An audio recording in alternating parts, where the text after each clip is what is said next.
about me and you, and I think to myself, what a wonderful world.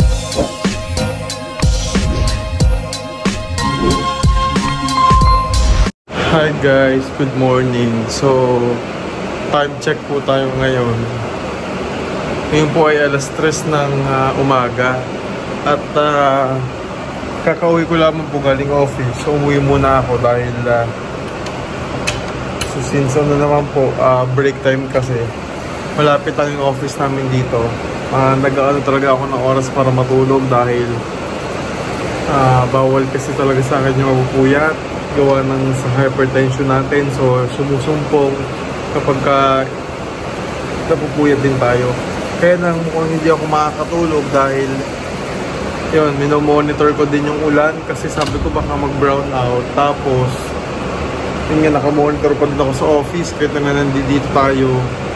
Kasi nga mamaya biglang mag-brown out. So, kailangan natin ang tambayanan. So, nakabukas naman yung laptop natin and nakamonitor tayo sa kanila. Tignan nyo po kung gano'ng kalakas yung ulan, mga kababayan. Ayan po, sobrang lakas po ng ulan. Ayan o. So, hindi tayo makatulog. Maayos. Ayan. So, si Jeffrey, sigurado, ang sarap ng tulog ni Jeffrey. Ayan, so, sobrang lakas ng ulan.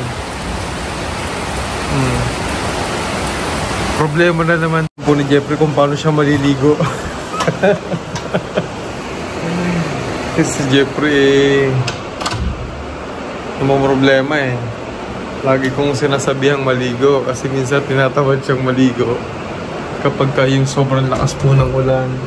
So yun po, alas 3 ng madaling araw. So isa yun sa biruan namin ni Jeffrey kasi nga pagka lakas yung ulan, so sobrang lamig. Tapos naka-aircon pa siya dun sa kwarto, tapos lalabas siya. So parang ayaw na niyang maligo kasi nga nilalamig daw siya. So kaninang umaga daw natatawa ako kasi nagkukwento sila kuya sa yung mga kasama ko dito sa bahay. Kasi ang aga daw ni Jeffrey. So nagising kasi ako kaninang umaga ng mga alas 7 yata. Kahapon. Kahapon ng umaga alas 7. Tapos pumunta daw dito si Jeff. Tapos tinanong daw siya ni Kuya Unyo, nung isa namin kapatid, kung naligo ka na. Sabi ni Kuya, bakit parang hindi ka nagpalit ng damit mo? Sabi daw ni Kuya Unyo. Ang tanong daw ni Jeffrey, andiyan ba si Tito Onjay? Kasi niloloko ko siya. Kapag nalaman ko hindi siya naligo, ako magpapaligo sa kanya. So dali-dali siyang pumunta sa at naligo siya. So yun. So katuwaan lang naman. So si Jeffrey naman po dito ay maayos ang kalagayan, Maayos ang kalagayan ni Jeffrey dito. Hindi namin siya pinapabayaan. At sa 29, sasamahan ko siya kasi sa 29 po ay meron siyang orientation. So sasamahan ko siya dun sa school niya. Alas 3 daw po yun. So, ayun. Para makita ko din yung school niya, yung loob ng school niya. Kasi ang bala ko pong gawin sa pasukan niya po ngayong August 4 ay sasamahan ko siya hanggang dun sa loob din para hindi siya manibago. Sasamahan natin siya maghanap ng kwarto. Yung room nila. Ang kwento pa, ang sabi niya pa nga po sa akin ay kung pwede daw, magstay ako doon maghapon habang nandun din siya sa school. Sabi ko, hindi ka lang preschool, Jeff. So, ang gagawin lang natin, sasamahan kita doon, hanapin natin yung classroom mo, tapos pag alam kong okay na, uwi din ako, tapos susunduin ko na lamang po siya.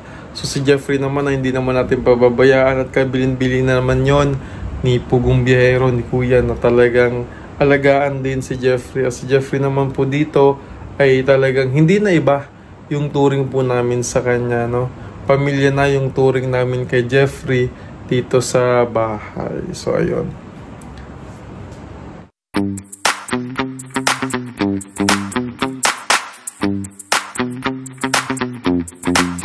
Hi guys! So, hindi ako makatulog. Hindi ko alam kung bakit. Kasi Kasi wala pa rin tayong maayos na tulog kasi nga galing tayo ng office, no? Kaya na itanghali na. So wala hong tigil yung ulan dito sa amin, sa lugar namin, lalo na dito sa Laguna. At may ilan na pong mga lugar na kung saan ay binaha, ano po.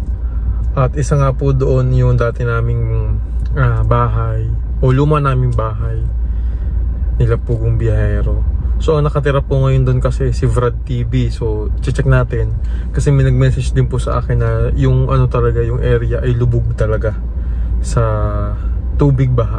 Kasi talagang wala hong tigil eh yung pag ulan.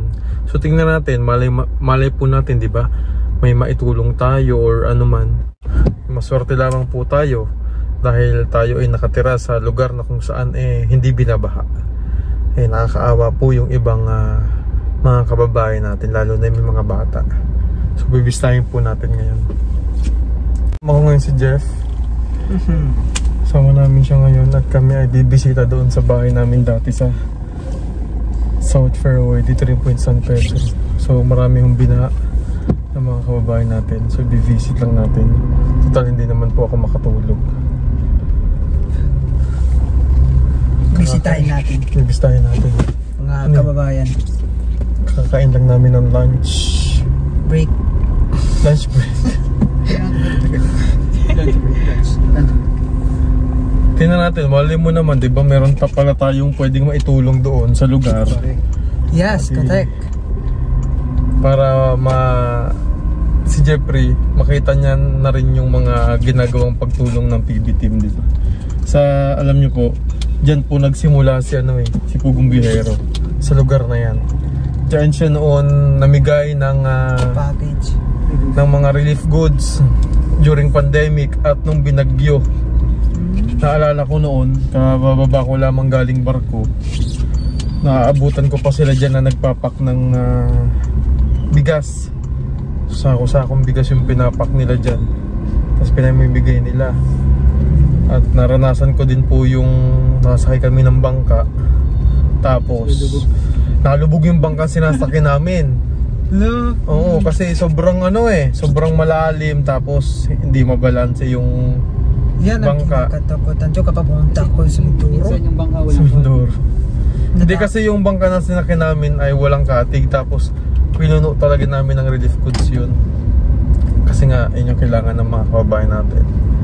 Maswerte ka tayo kasi yung lugar natin dito hindi binabaha, diba? Kaya lang din nakakaawa naman yung mga kababayan natin na binabaha doon. Kaya check natin.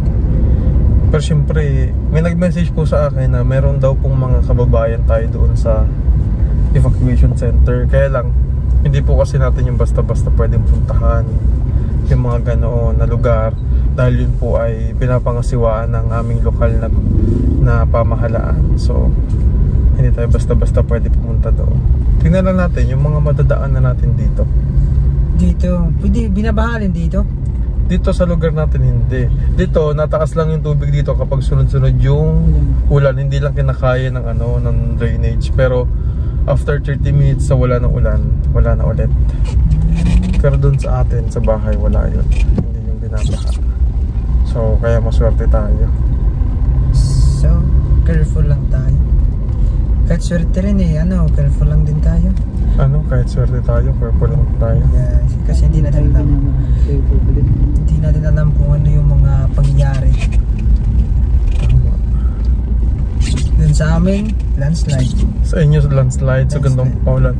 Kausap ko kanina si si Pugong Biyahero.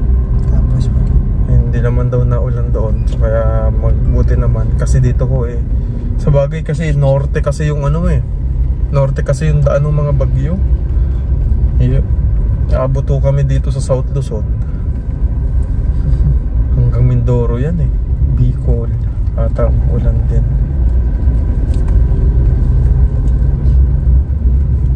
Nakalabas na si Karing Ang problema kasi merong pumalit kay Karing. Sino? Dante.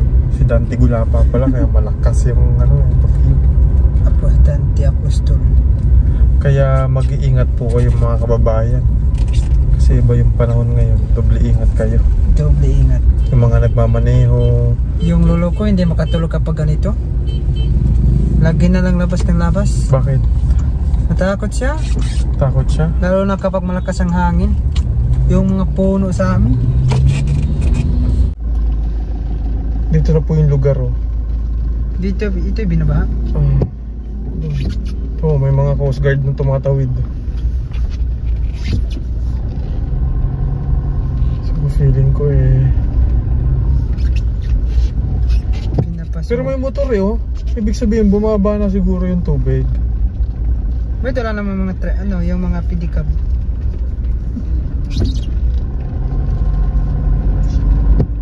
Ayan na. Ito! So talagang dito nagka-ano yung baha. Kawawa naman sila. Ayan mo dito. So mas marami pang area dito na talagang binabaha. Yan. Good.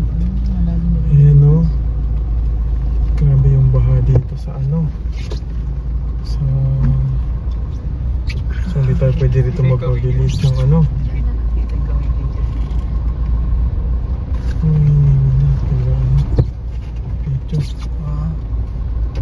Nindota Wala pinapasukan ito. Tignan niyo po, may mga bata pang nalusong. Wala pinapasukan itong bahay. Wala ito. Ang bilis pang mag-drive nito. Alam ng baha ay ayan po oh. So dito po napunta si Brad TV. So iniwan niya kanina yung e-bike niya.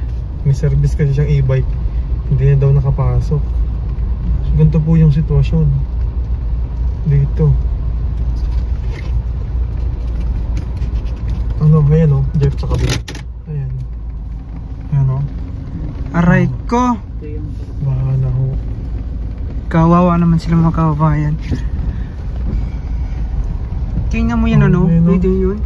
Madami na pong maabot sa vlog. Ay grabe. Grabe oh.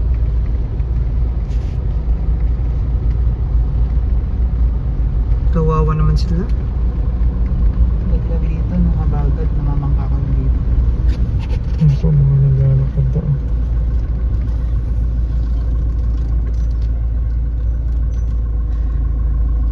So ganito po yung sitwasyon dito. Dito po dati nakatira sila Tita Herns TV. Sila Teacher Nida. So may bahay sila dyan. Hindi tayo pwede magbabilis ng takbo dito kasi kawawa ho yung matadaanan natin. Mabasa din sila. Mabasa sila. So ganito ho yung sitwasyon. Buti nga po ngayon ay medyo medyo mababa. Kasi kanina daw kaya may tubig na yung plant box. Andiyan na daw po yung tubig kanina. So lulusong sana kami kaya nakakatakot ho kasi mamaya leptospirosis ho tayo. So iba na ho yung nag-iingat. Yan po, tingnan nyo po dito. Lubog na lubog na. Ito.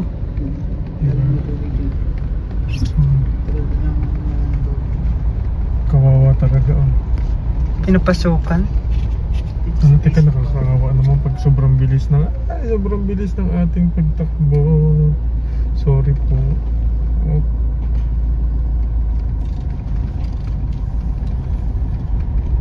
Maalunan sila dyan.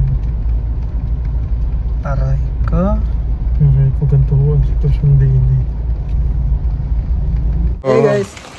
Kasama ko si President Obama. Hindi, galing na kami dun sa bahay. Ayan, nabisita na namin, okay naman dun. And ngayon papunta kami sa may lawa ng Laguna. Ipapakita ko lamang kay Jeffrey kung gaano kalawak yung lawa ng Laguna. So dito dati, nung nakatira pa kami dito, ang una namin tinitingnan talaga yung lawa. So pag yan ay mataas na, papantay na yan, automatic yan, baha na kasunod talaga yan. True? Oo. Ito po ang lawa ng Laguna. So dito kami dati nagmo-monitor. So ito yung ayan. So may sukatan yan. So pagka andyan dyan na, ibig sabihin tayo mag-prepare na. Tapos ito magandang lumikas na. Ayan na. Ano? Marami sigurong cool dyan. Ano? Maraming cool. Coal, alcohol. Ayan. Cool. So mataas na rin. Pag yan tumaas, parang tumaas. Ayan. Doon maganda mag-jogging minsan pagka napupunta ka dyan. Marami rin nagja-jogging yan. Oo, magandang mag-jogging dyan. Mahaba yan. Building yan? Oo, kulungan. Kulungan? Oo.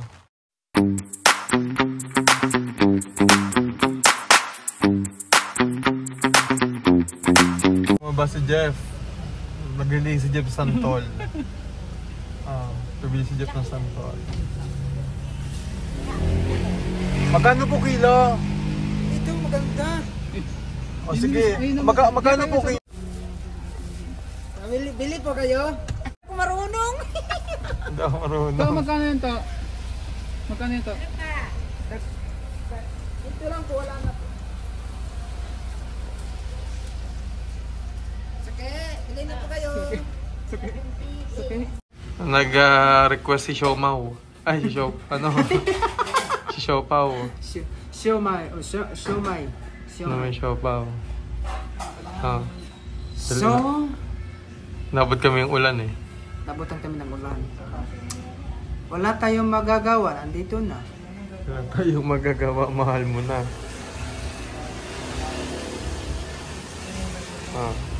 Ayan o, yung sakyan sa labas, kain kami dito. Treat po nito. Nilalap. Treat mo, thank you. Sa akin, siomao. Xiaomao. Parang ka nakabanong sa maganda mo ah. Magandang buhay. Si Jeffrey o. Jeff. Mo siopao. Ang Xiaomao. Ang Xiaomao. Miss ka nitong siomao. Siomai. Siomai. Xiaomao. Yan sa amin tag 5. Tag 5. Sarap, Jeff.